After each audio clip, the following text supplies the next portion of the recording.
Are you ready to conquer the MCAT and secure your future in medicine? Look no further than Med School Coach. With our unparalleled expertise and cutting-edge resources, you'll tackle the MCAT with confidence. Our practice exams, crafted by the world's leading MCAT experts, provide the most realistic simulation available. Discover your strengths and weaknesses with in-depth analytics and detailed explanations for every question. Plus, with options like our free half-length exam and affordable bundles, mastering the MCAT has never been easier or more accessible. Don't just prepare for the MCAT. Excel with Med School Coach. As physicians, that we have a responsibility to share our knowledge with others and to leverage social media and other platforms to really, make our voices heard. Because there is so much misinformation out there these days, and our patients are consuming that stuff, right? They're watching it. I'll get patients coming to me in my practice, telling me about something they saw on TikTok or Instagram, which just simply was not true. And so I do feel that we have a responsibility to make our voices heard. Welcome to the Prospective Doctor Podcast, brought to you by Med School Coach. Join us weekly for stories and insights to empower pre-med and medical students to pursue their aspirations of becoming doctors. Hear from physicians, deans, advisors, and industry experts on becoming a standout candidate and what life is truly like in the medical field. Let passion ignite your journey toward residency and becoming a doctor. Today, we're delving into the diverse and often unexpected paths that a medical career can take. I'm speaking with Dr. Nishi Bhopal, whose story is a testament to the importance of staying true to one's interests and instincts despite the pressures and expectations of the medical profession. Dr. Bhopal shares her journey from internal medicine to psychiatry, as well as the internal and external obstacles faced along the way. It's not every day that someone transitions from one specialty to the next. And sometimes there may be questions as to how can you do it? Will you be supported? Or what should you even try? This episode illuminates the broader aspects of medical careers, how to navigate transitions, and we also talk about the integration of holistic and integrative medicine, the role of telehealth, and the exciting possibilities that lie in medical entrepreneurship and education through digital platforms. This is an episode you don't want to miss. Here's my conversation with Dr. Bhopal. For those people who are listening who do not know you and haven't been following you, you actually started as an internal medicine physician. Can you tell us about that and how the transition came about? Absolutely. So, I think this is such an important topic for anyone who's listening, whether you're a pre-med student, med student, resident, because often it's a very linear path, right? Like you decide, okay, I'm going to go to med school. I'm going to go do this specialty, this residency, this fellowship, and I'm going to get a job. And it feels like this very kind of straight line sometimes. And so for me, what happened was I actually went to med school thinking I was going to go into pediatrics. That was my intention going into medical school. And I sort of imagined this career as a pediatrician. And then, of course, when you go to med school, you do your rotations and you experience all different kinds of specialties. And I came to realize that that wasn't for me, but I was drawn to internal medicine. I just kind of liked the comprehensiveness of it. I'm one of those people who's kind of interested in lots of different things. So it felt like a good fit. And so I actually matched into internal medicine for residency. And then when I started my intern year, it just started to become clear to me that it wasn't quite what I thought it was going to be. It wasn't really for me. And there was an additional layer, which was I went to med school abroad. So I went to med school in Ireland. I grew up in Canada, went to undergrad there, went to med school in Ireland, and then came to the States for my residency. And so what I had experienced, in these other countries was also not exactly how things were practiced in the US. And so, I just did some introspection, and I was always interested in psychiatry. It was kind of like a toss-up between should I apply for IM in the match or apply for psych, and I applied for IM. And I just found myself talking to my patients about what was going on in their lives. Were they happy in their jobs? Did they find their relationships to be meaningful? What gave them a sense of purpose in their life? And all these kinds of things. And so it just became obvious to me that, okay, wait a minute, maybe I need to tune into myself and listen to what, felt like purposeful to me. And so I ended up transitioning out of internal medicine after my intern year and then switching into psychiatry. That's awesome. And you mentioned a lot of key things that I just want to point out. Number one, when a lot of students enter medical school, some of them have been dreaming about becoming a doctor for their whole lives, and they have this kind of like romanticized idea of what they want to do. Or some people have been inspired along the way where they're like, oh, I hurt my knee and I had a really great sports medicine doctor, so that's what I'm going to be, or something like that. So when you get into school, you're like, this is what I'm laser focused on becoming. But one thing I will say and recommend to the students that are listening is to go in with an open mind. Like, you went in thinking you were going into pediatrics, and then you're like, it's not for me. But I'm going in with an open mind and kind of looking at each rotation as you're going through that, and you might find something that sticks out to you. Another point that kind of came out was more than one thing stick out to you. So you're like, all right, there's a lot of choices, all of the things. And then, okay, I psychiatry too. I don't know which way to go. So I love that you brought that up, because a lot of students think that, number one, they're stuck. Like, this is what you're going to choose, and you're going to be stuck doing this for the next 30 years or more. Or you may want to explore different things. So there are such things as like some combination residencies where some people do internal medicine and they do psychiatry, or family medicine and psychiatry, those kinds of things. And that's something. But sometimes you don't know that's what you want to do, or you may not actually want to practice and. So you talked about how you realized when you were in intern year that I'm kind of gearing towards the psych aspect of it and not. What obstacles did you come into when you kind of came to that realization and tried to move forward to make the change?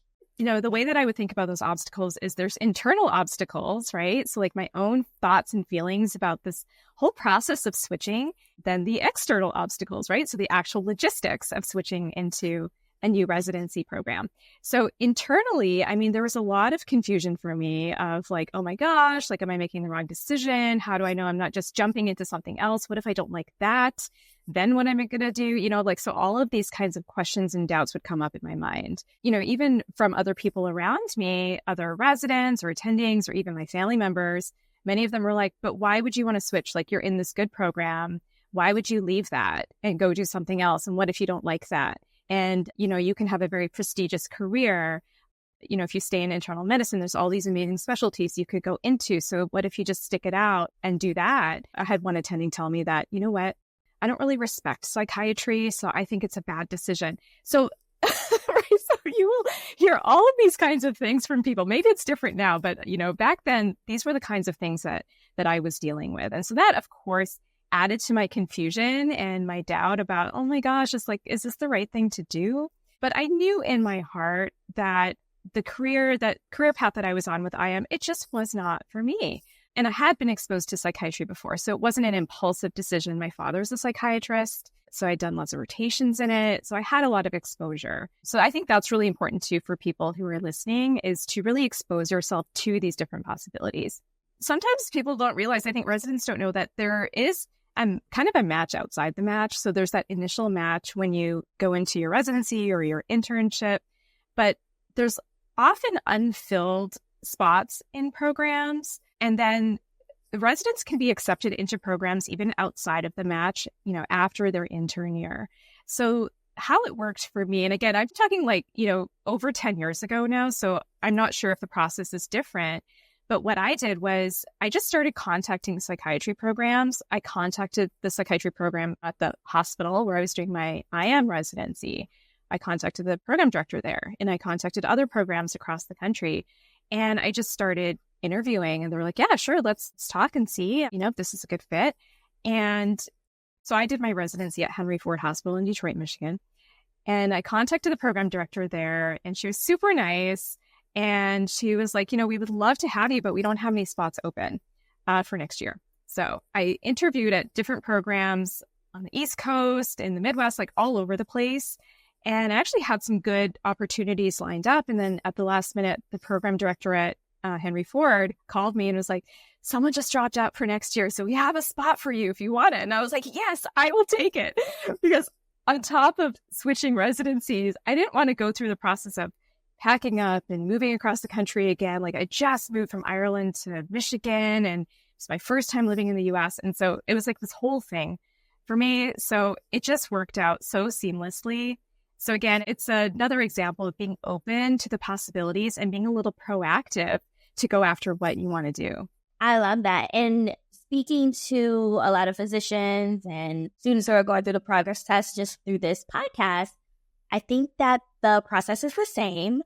So for those who are listening who are going through the residency match, you guys know there's a match process. You kind of go, you put all your things in the computer system, and it's kind of like a sports draft, the NBA draft, where you got to hope that it aligns. The algorithm comes together, and most of the time it works out. But outside of that, when you're in residency or if you do not match, there's another kind of like match process that they have like during match week where you can go in the computer system and they try to match you again.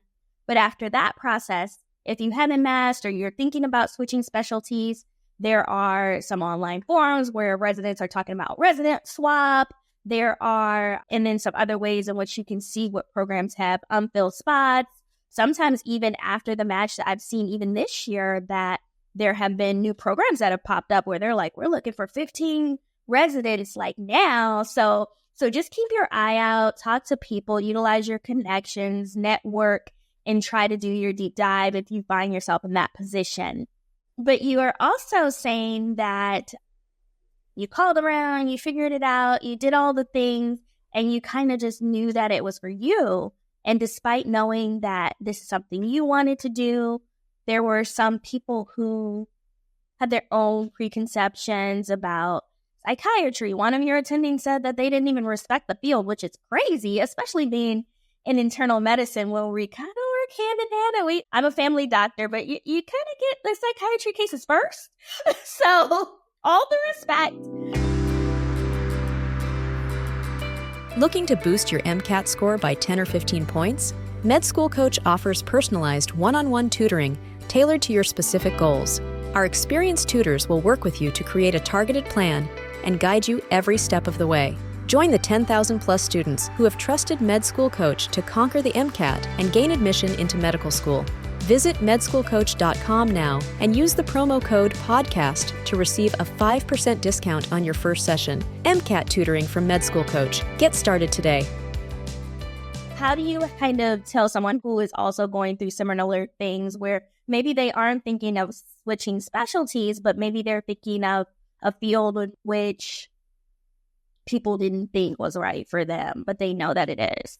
Oh, yeah, that's such an important point. And, I encourage people just really tune into yourself and get to know yourself a little bit better. So whether that is through, talking to other people, whether it's through doing therapy or journaling or your own inner work, I think that's really important because part of the process of going through med school, going through residency is really almost like losing touch with yourself. Like you kind of have to do that to work long hours and to, be studying all the time.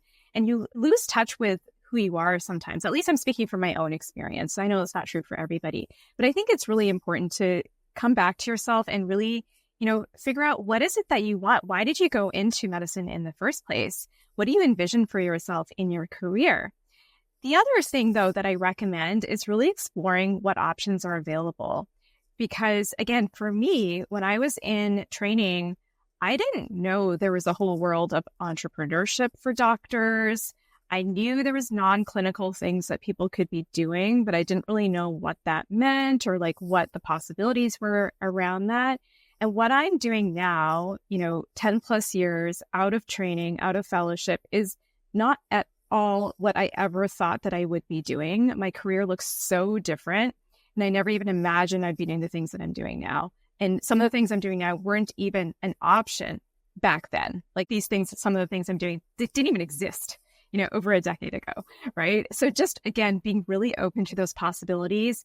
Nowadays with social media, there are so many doctors out there who are doing really cool things out in the world, beyond academia, beyond private practice, which are usually the two tracks that most of us are taught are options. But there's actually infinite options available. So, connecting with other people who are doing things in your space or that you might be interested in, just allowing yourself to be open and letting your imagination explore those things a little bit. It really is a great way to, one, tune into yourself again, but also to alleviate any symptoms of burnout. Because I remember feeling when I was in training, like, is this ever going to get better? I'm so exhausted. I don't know how I'm going to do this for the rest of my career. So, there are lots of different things that we can be doing. So I encourage people to explore that. I love that you mentioned that because like we were discussing earlier, a lot of people think that they get to this point and they have to make this decision and they're pushed towards that. But life isn't linear. There's a journey. So there may be things that pop up where you want to pivot, or there may be things where pop up where you want to take a break. Or like you said, new innovations and new stuff comes up that didn't even exist when you were thinking about what you wanted to do in the future. And you're like, oh, maybe I should try that. So what are some of the innovative things that you're doing? I love for us to chat about that because I know that we mentioned that, yes, you're a psychiatrist, but you're also a specialist in sleep medicine and all of the things. So can you tell us a little bit about that?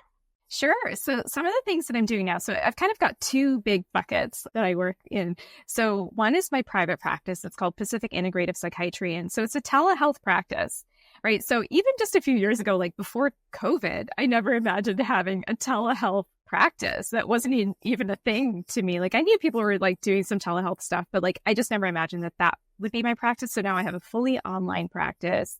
As a group practice. So I've got other practitioners in my group now because we've been expanding. I started as a solo practitioner and it's integrative and holistic. So during my residency program, I got really interested in integrative and holistic medicine because I was dealing with my own burnout. And so I'll just say that, even after I switched into psychiatry, it's not like all my problems were solved and now all of a sudden I'm happy and fulfilled, like residency is hard. And so I was, dealing with kind of some of the challenges that many of us deal with in training. And so I discovered yoga and meditation at that time, and it really had a significant impact on my life. And I wanted to learn more about how to incorporate what I was experiencing personally into the work I was doing with patients. So I went down this road of really learning as much as I could about integrative and holistic medicine. So fast forward to now, I have this practice where that's what we offer to patients. So we offer them integrative tools, nutrition, gut health, mind-body practices, wellness, and really helping people, this common theme of tuning into who you are so you can live your life fully. So that's the first thing. The other thing that I do is I teach physicians about integrative sleep medicine because most doctors only get about 2 hours of sleep medicine education during medical school.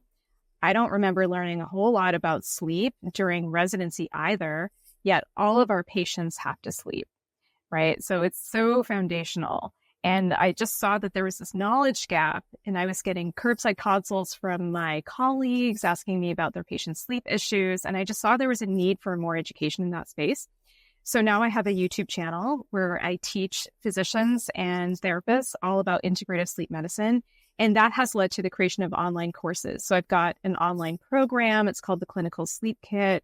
And I teach integrative sleep medicine. And so we have guest experts come on every month talking about different holistic sleep topics. We have an online community in there where people can share cases and ask questions. And then we've got trainings and resources and handouts people can use in their clinics. So that is something I never imagined was even possible. Like this whole world of like online course creation, YouTube, doctors weren't doing that back then, right?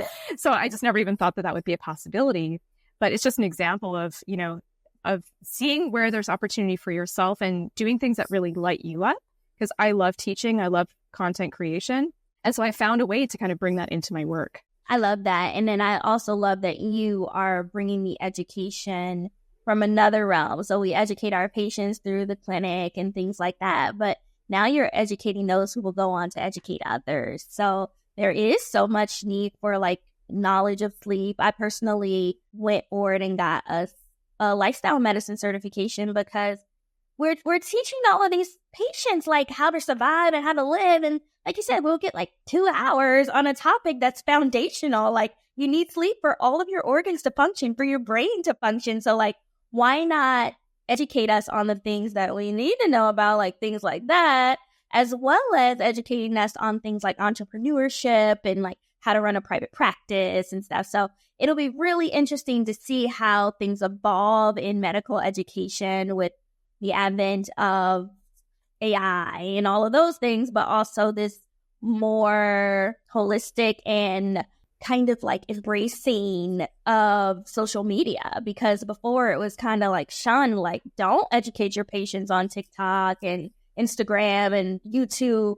And now people are seeing the value in that. And it'll be really exciting to see how we can push education. I really feel that as physicians that we have a responsibility to share our knowledge with others and to leverage social media and other platforms to really, make our voices heard, because there is so much misinformation out there these days, and our patients are consuming that stuff, right? They're watching it. I'll get patients coming to me in my practice telling me about something they saw on TikTok or Instagram, which just simply was not true. And so I do feel that we have a responsibility to make our voices heard. And so I'm actually speaking about this at APA, the American Psychiatric Association, in a few weeks, where I'm talking about how doctors can use digital platforms and social media, how you can leverage that in an ethical way, because there is also that boundary of like how to present yourself as a physician and the things that you can say and making sure things are not misconstrued as medical advice and so on. But it's just really exciting time for us as physicians to take charge of our own careers, because I think so many of us have been feeling burned out and kind of like, being at the behest of these big systems. But there is so much power us collectively, and we have so much to offer the world. I love that. And you've shared such an interesting story. And one thing I wanted to ask before you leave, because I didn't know this about you, like you said, you were born and raised in Canada, you did medical school in Ireland, and then you kind of like came to the US. And our system is really different, like even not necessarily knowing that much about Ireland's system, because we all hear about Canadian system. US is the only industrialized country that doesn't have universal health care. So like, how was it different for you with that kind of transition? It was pretty mind-blowing for me.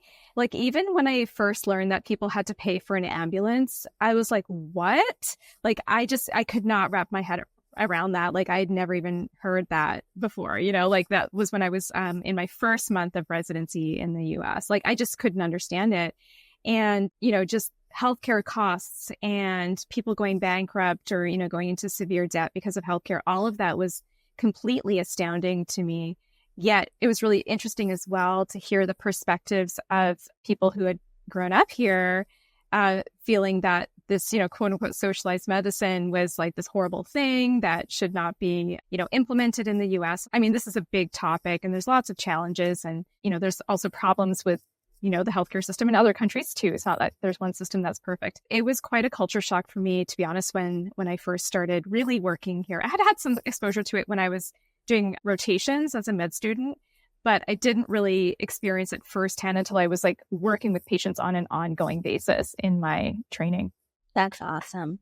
So seeing the three systems at work, my final question that I love to ask all doctors who come on here is, what is one thing that you wish, if you had a magic wand and you could change anything in the healthcare system, what's something that you would change? Oh my gosh, that's such a great question. So the first thing that comes to mind for me is shifting our focus from acute care to prevention and wellness. I think that we don't have a good model for helping people maintain wellness and focusing on their longevity and lifestyle. And there's so much benefit to that. Healthcare costs could be reduced and people will be healthier and happier if we could shift our focus to that. So So I think a focus on prevention and wellness. I couldn't agree more. So thank you so much for sharing your journey with us. And I just want to give you an opportunity to tell our listeners goodbye and where they can find you and all the things.